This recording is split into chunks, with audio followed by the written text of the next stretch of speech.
Est-ce que tu connais vraiment l'histoire du lapin de Pâques? Bonjour et bienvenue sur la chaîne de Maximinus et compagnie. Moi c'est Marie, je suis éleveuse de lapins depuis plus de 15 ans. Et aujourd'hui, vidéo très spéciale sur le thème de Pâques. Tout le monde connaît le lapin de Pâques, mais personne ne se pose la question, pourquoi est-ce qu'un lapin cache des œufs? Genre, vraiment, un lapin, des œufs, ça n'a absolument aucun sens. Et pourtant, cette histoire est beaucoup plus ancienne et beaucoup plus logique que tu ne le penses. D'où vient le lapin de Pâques? À la base, on parlait pas du tout de chocolat ni de confiserie, on parlait de printemps, le moment où tout redémarre, la lumière revient, la nature se réveille. Et pour représenter ça, on a choisi deux symboles, l'œuf, parce que c'est la vie qui commence, et le lapin parce que, disons qu'il perd pas de temps pour se reproduire. Donc en gros, l'association de lapin plus les œufs égale explosion de vie.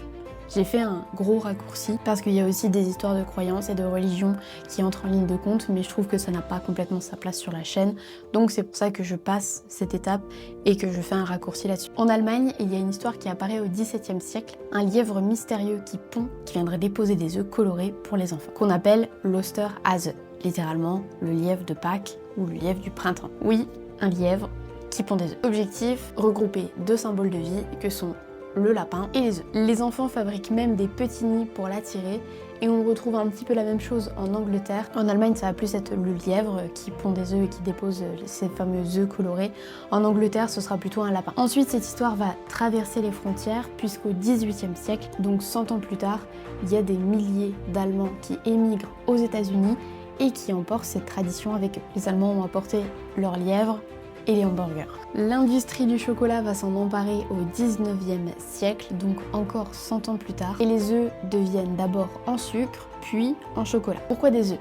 Alors comme j'ai dit tout à l'heure, à l'origine il n'y avait pas du tout de chocolat. Les œufs représentaient la naissance, la vie qui revient, le cycle naturel après l'hiver. Avec le temps, la tradition a évolué, les œufs sont devenus en chocolat et le lapin est resté une simple image commerciale. Qu'est-ce qui a changé aujourd'hui? Eh bien aujourd'hui, à Pâques, le lapin est souvent vu comme un animal mignon, un cadeau facile pour les enfants, quelque chose qu'on offre sans réfléchir alors que c'est un être vivant. Mais un lapin, c'est pas du tout un symbole. Un lapin, c'est un animal sensible, fragile et qui vit entre 8 et 12 ans. Il a besoin d'espace, de soins, d'une alimentation adaptée et d'attention tous les jours. Et contrairement à ce qu'on voit encore malheureusement souvent, il ne vit pas dans une cage, il ne mange pas que des carottes et il ne s'occupe pas tout seul.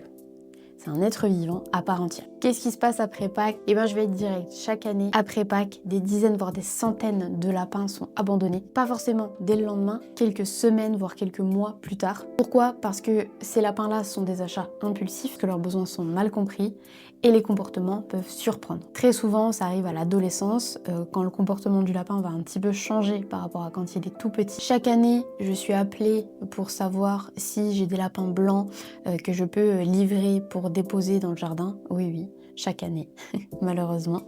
Et c'est assez représentatif, je trouve, de tout ce qu'il y a autour de Pâques, parce qu'il y a encore des personnes qui pensent que offrir un lapin blanc à ses enfants à Pâques, c'est une bonne idée. Donc qu'est-ce qu'il faut faire à la place? Eh bien si tu veux faire plaisir à quelqu'un, déjà n'offre pas un lapin sur un coup de tête. Peu importe la période. À la place, prends le temps de te renseigner, prépare son environnement, réfléchis sur le long terme, assure-toi que la personne souhaite bien un lapin. Et à la place, pour Pâques, je te propose plutôt d'acheter un lapin en chocolat ou une peluche. Et si tu as déjà un lapin, eh bien tu peux lui faire plaisir autrement en lui proposant des enrichissements, des jouets adaptés, des friandises. Le lapin de Pâques, à l'origine, c'est un symbole de vie et de renouveau. Mais aujourd'hui, c'est surtout un animal qui mérite d'être respecté. Tu sais maintenant d'où vient le lapin de Pâques et surtout ce qu'il représente vraiment aujourd'hui. Si cette vidéo t'a été utile, pense à mettre un petit pouce bleu, à t'abonner et à activer la cloche pour ne rien manquer des prochaines vidéos. Dis-moi en commentaire si tu connaissais vraiment l'origine du lapin de Pâques. Et si tu veux faire plaisir à ton lapin pour cette période très spéciale, j'ai créé ma boutique spécialisée Maximinus et compagnie où j'y propose des abonnements complets livrés directement chez toi avec des produits qui sont vraiment adaptés pour ton lapin, c'est-à-dire sans céréales, sans sucre ajouté. Tu retrouveras des granulés, du foin, de la litière et même tout plein d'accessoires et de jouets qui sont vraiment adaptés pour lui. Avec le lien en description et le code Maximinus2, tu recevras 2 cadeaux à ta première livraison d'abonnement. Merci d'avoir regardé, prends soin de ton lapin et à bientôt pour une prochaine vidéo.